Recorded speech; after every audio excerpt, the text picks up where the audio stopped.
My girlfriend insisted I apologize to her male best friend for upsetting him. I agreed. I visited his home, and in front of his partner, I said, "I'm truly sorry. I'm sorry I kept quiet about the affair you had last summer. I should have never hidden that truth for you. Let me back up. My girlfriend Rosie has a best friend named Adam. Their bond I legendary. A mutual admiration society where they're the only members, endlessly praising each other's brilliance. Adam is married to a kind, reserved woman named Isabella, who watches their dynamic with the tired patients Ofa, librarian overseeing 2 rowdy kids. I've always felt like an outsider in my own relationship. Adam's input is required for everything, from the type-off tea we drink to the places we vacation. He has a key to our apartment, a just-in-case privilege Rosie demanded, and he uses it to barge in without warning. He's smug, patronizing, and he's a knack for disguising insults as helpful suggestions. Rosie defends his every misstep with a devotion that's both bewildering and infuriating. Last summer, everything changed. Rosie forced him to join Adam for a guy's night out. A torturous ordeal, I was supposed. Tone joy. After several expensive drinks that I paid for, Adam got loose. Alcohol and arrogance took over. Heck confessed he was cheating on his wife. He actually chuckled about it, reveling in the thrill of his betrayal. He saw me as harmless, Rosie's steady, inconsequential boyfriend.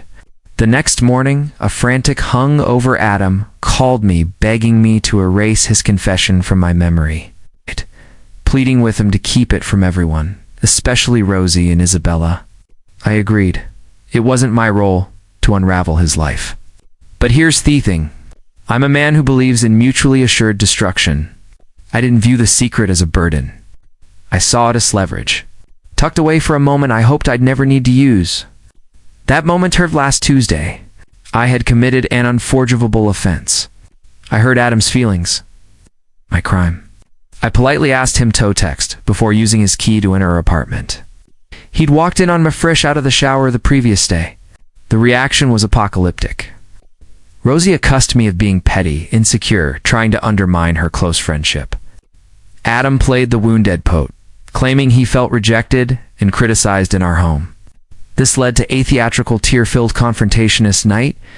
Rosie and Adam sat me down, a united front of exaggerated grievance. "You owe him an apology," David Rosie said, arms folded. "A genuine, heartfelt apology. You made him feel like an outsider in his best friend's life." I stared at them. The sheer dramaticalness of it was almost poetic. "Fine," I said, my voice heavy with ex-Houston. But a simple, "I'm sorry" wasn't enough for Rosie. She demanded a grand act of contrition. "Not here," she insisted. "You need to go to his house, apologize in his home in front of his wife. So Isabella knows you respect the connection we all share." She wanted witnesses. She wanted me humiliate her for another woman, cementing my place as the subordinate in their little group. A slow, dangerous grin spread across my face.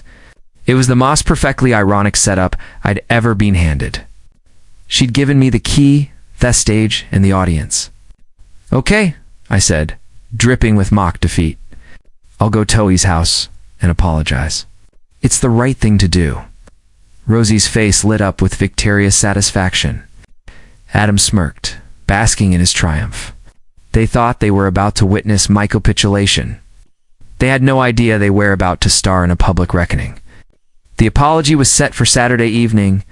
Rosie spent 2 days coaching me on what to say. A masterclass in self-important trill.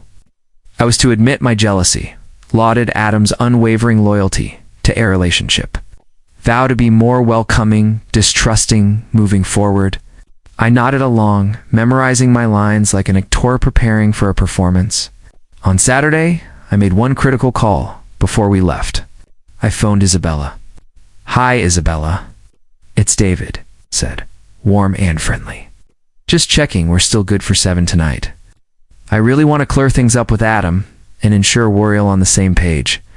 It's so important to me that we're one big happy family." Isabella sounded delighted. "Of course, David, we'll see you then."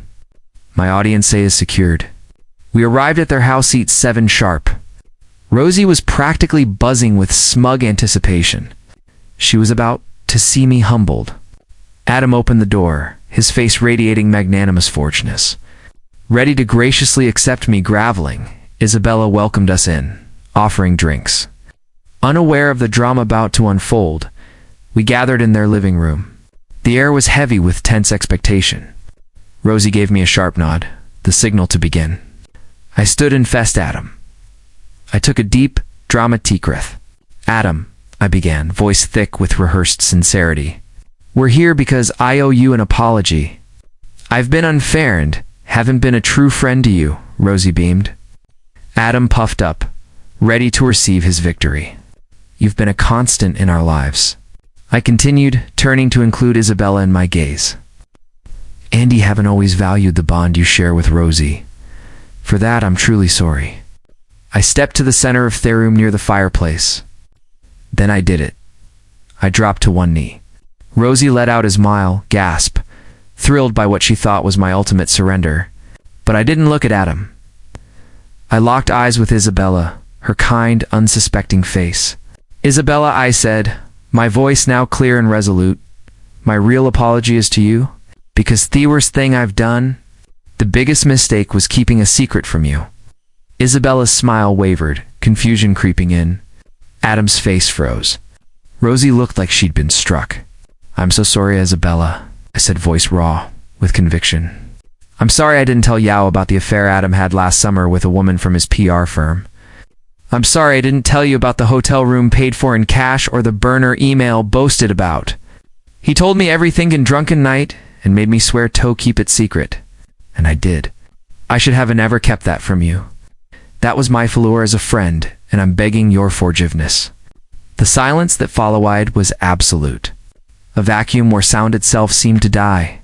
The quiet of a bomb exploding in a sealed vault. Isabella stared at me, her face blank with shock. Then slowly she turned to her husband. Adam was ghostly pale, eyes wide with primal fear. Rosie broke first. What are you doing? She screamed, leaping to her feet. He's lying. He's making this up, tossed by me. I didn't even glance at her. I stayed on one knee, eyes fixed on Isabella. I pulled out my phone and opened a single screenshot. Holding it out for Isabella to see, it was from the morning after Adam's confession. After he begged me to stay silent, I'd send him a text to lock in a record. The message read, I won't tell anyone about your affair, but you owe me. His reply was, short and damning. Thanks, man. It's done. Never mention it again. Isabella looked at the screenshot. She saw her husband's name on the screen, and in thought moment she knew. She knew it was true. I stood. I surveyed the chaos I'd unleashed. Rosie was shrieking at me. Adam was stammering, trying to cobble together a denial that would never hold. And Isabella? Isabella sat silently, a single tear tracing down her cheek. My apologies done, I said quietly. Then I turned, walked out, and shut the door on the explosion. The immediate fallout was a frenzied battle, fought through text and voicemails. I drove home, blocked Rosie's and Adam's numbers, and watched its chaos unfold from afar. The first wave came from Rosie's friends, no doubt relayed by her hysterical calls from Adam's driveway. Their messages were a mix of outrage and bewilderment. What you did was cruel, David. Why would you invent such a story? I responded to each with the same devastating weapon. That screenshot of my text exchange with Adam.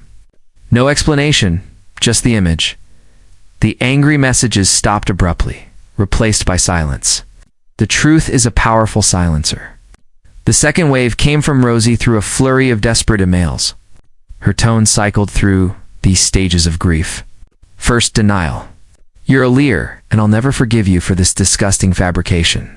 Then anger. I hope you're proud of yourself. You've destroyed everything. Then bargaining.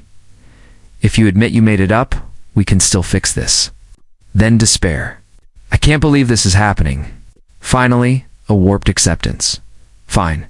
Maybe Adam slipped up, but you didn't have to ruin his life to get back at me. I didn't respond to any of them. The real story, the one that mattered, came unexpectedly. 2 days later, Isabella Amaladim.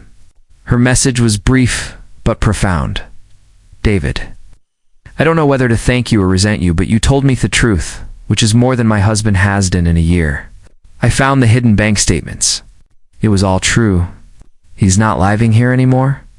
I've hired a lawyer. I just wanted you to know. Andy, I'm sorry for what Rosie and Adam put you through. You deserve better. Fate mail was my validation. I hadn't just exacted revenge. I performed an accessory, if brutal, act of honesty. With my moral ground secured, I tackled the practical fallout. Rosie was still in me apartment. I had my lawyer draft a formal eviction notice, giving her their required 30 days to leave. The lease was in my name alone, and I wanted the process airtight. She turned the apartment into a battlefield, blasting music at all hours, leaving spiteful notes on the counter. It was petty and sad. I ignored it, staying at a friend's place to let her simmer in her own toxicity. Her final act was an attempt to steal from me. The day before her move-out deadline, I stopped by with a friend to check on her packing. I caught her trying to load my high-end TV and speakers into her car. I didn't raise my voice. I just stood there, arms crossed. That's not yours, Rosie. I paid for half, she yelled. No, you didn't, I replied kimly. I have the bank statement showing.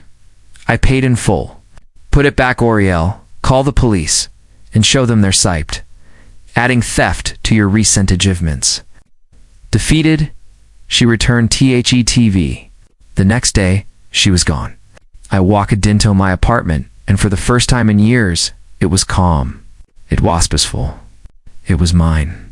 It's been 6 months since I knelt and delivered my apology. The dust has settled, and my life is better than I could have dreamed. The consequences for Rosie and Adam, however, have been absolute and permanent. Adam's world is in ashes. Isabella, armed with proof of his affair and financial deceit, was merciless in the divorce. She took the house, a hefty share of his assets, and custody off their cat. Adam now lives in a cramped, baited apartment, paying alimony and wallowing in misery. His reputation in their social circle is ruined. He's no longer the charismatic star. He's the disgraced cheater exposed for all to see. As for Rosie, her life has crumbled slowly and painfully. After being evicted from my apartment, she turned to Adam for support. But he, consumed by his own collapsing life, had no room for her drama.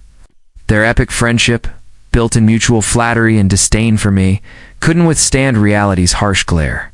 They reportedly had a massive filling out, each blaming the other for their downfall. With no fiancé, no best friend, and no home, Rosie had to move back with her parents. Her attempts to paint me as the villain fell flat.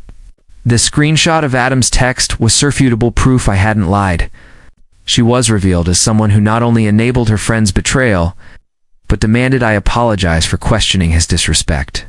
She lost all credibility. Last I heard, she's still with her parents, working a low-level PR job. Her on's glamorous life of fading memory, she tried to punish me for a perceived slight and lost everything in the process. As for me, I'm flourishing. The first thing I did after reclaiming my apartment was change the locks, a symbolic act of reclaiming my space and setting boundaries that will never be crossed again. I've thrown myself into me work, and the tranquility in my personal life has fueled my creativity and productivity. I also reconnected with Isabella a few months after the incident. She reached out to thank me again. We met for coffee, just as friends. We shared a unique bond. We'd both been betrayed by the same two people. We talked for hours, open and honest. That coffee led to dinner a week later. And dinner has grown into something more. It's new. It's cautious, but it's genuine. It's built on shared pain and a commitment to truth. We both know the sting of deception, and we are determined never to inflict it on each other. Rosie demanded I kneel and beg. She wanted a display of my submission. She got her spectacle, but it was here on public downfall. She thought she was directing the show, but I'd written the final act. She wanted me to apologize for wounding her best friend's ego. Instead, I apologized for keeping his secrets.